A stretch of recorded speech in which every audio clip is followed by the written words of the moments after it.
right? How do you stop it if you don't know what causes it? Yeah, absolutely. And this is one of these medical mysteries. It's probably been around for a while, but it's really interesting. In 2014 is when we saw the sudden spike of cases. 2015 relatively quiet. 2016 spike of cases. 2017 pretty quiet. And here we are in 2018. So it doesn't even come every season. It's every 2 years typically. They think it's Interesting. What pattern? We're not entirely sure why. They think it's due to you see the chart there. We think it's due to a virus, and the virus basically causes kids to have this upper respiratory illness, cough, congestion. So you think it's a cold? You think it's a cold. And then what happens is there is a sudden onset of weakness.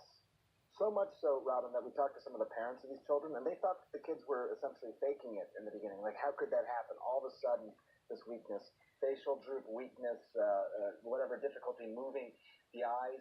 But the biggest, the most common one is sudden weakness of the arm or leg. So is this unusual or a rare move for the CDC to come out and say, here's what we're noticing, here's what you can do? They do make these sort of notifications from time to time. I think what is a little bit unusual here is that this is still rare, thankfully. I mean, people should know that. As frightening as this sounds, this is still very, very rare.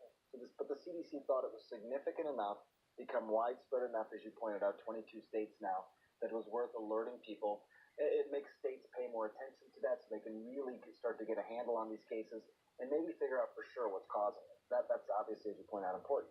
So what makes the difference of whether a child is just temporarily paralyzed or permanently? Can it be permanent? And how awful? Yeah, sadly, it can be permanent, and there's no particular cure for this. What happens is that once it's recognized as being a real weakness, physical medicine, rehabilitation, physical therapy, those sorts of things help. There was a girl that we spent some time with, Lydia Pilorowski. She essentially suddenly could not move her left arm. She was diagnosed in 2004. This is her now. They actually started doing all sorts of different rehabs, and she started to get her function back. Yeah, she's cute. She's doing pretty well. There's a picture of her when you see from 2014 where she just holds up her right arm straight up. Left arm she can barely hold up at all. That's a little bit of an indication. Not very painful necessarily. So it's not something that's actually causing them to have distress. They simply cannot move, in this case, the limb. She has improved. The scariest, Robin, is when the diaphragm, the muscle that controls the breathing. That is the nerve or the muscle that's affected. Exactly, because you can no longer breathe. Child needs to be on a breathing machine at that point with hopes that there's recovery. But sadly, again, very rare. I want to emphasize that again, but sadly there are cases where children don't recover or even pass away from this. That's awful. It is. We say polio-like, but it's not polio. It's not polio. Polio was also caused by a virus. This is likely to be caused by a virus, a different virus. Polio, there's not been a case of polio that's originated in the United States in the last 40 years. And that's because of the vaccine. Kids get vaccinated against this. There's only 3 countries in the world now where polio still exists. And so, as you might imagine, that's going to be part of this discussion. Should there be a vaccine developed for this now, acute flaccid myelitis, like there was for polio? Not there yet because they're still figuring out what is it, how do you vaccinate against it, are the numbers going to continue to increase? Why every 2 years?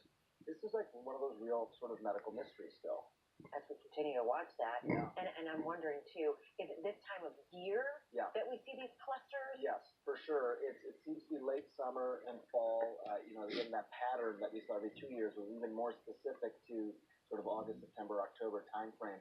One thing I'll point out is that, like even within our own community, flu season is right around the corner. All the things you would do to protect yourself from flu. Wash your hands. Wash your hands. Stay home if you're sick. Don't sneeze in each other's face. Cough and sneeze into your sleeve. All that sort of stuff. It does make a difference, and especially in terms of keeping people healthy and not spreading it. Did I remember you telling me years ago that your mom taught you to sing Happy Birthday twice? Yes. While you're washing your hands? And that's the right amount of time? That's the right amount of time. It's a frighteningly long amount of time when you actually do it. Yeah. People just sort of do a quick little rinse. Sure. And don't forget the thumbs. People always forget to wash their thumbs. I guess you would. Yeah. Got to really wash the thumbs as well. Mom was right. Mom's always right. Thank you, Sanjay. Yeah, thanks. Good to see you. Okay, workers who show up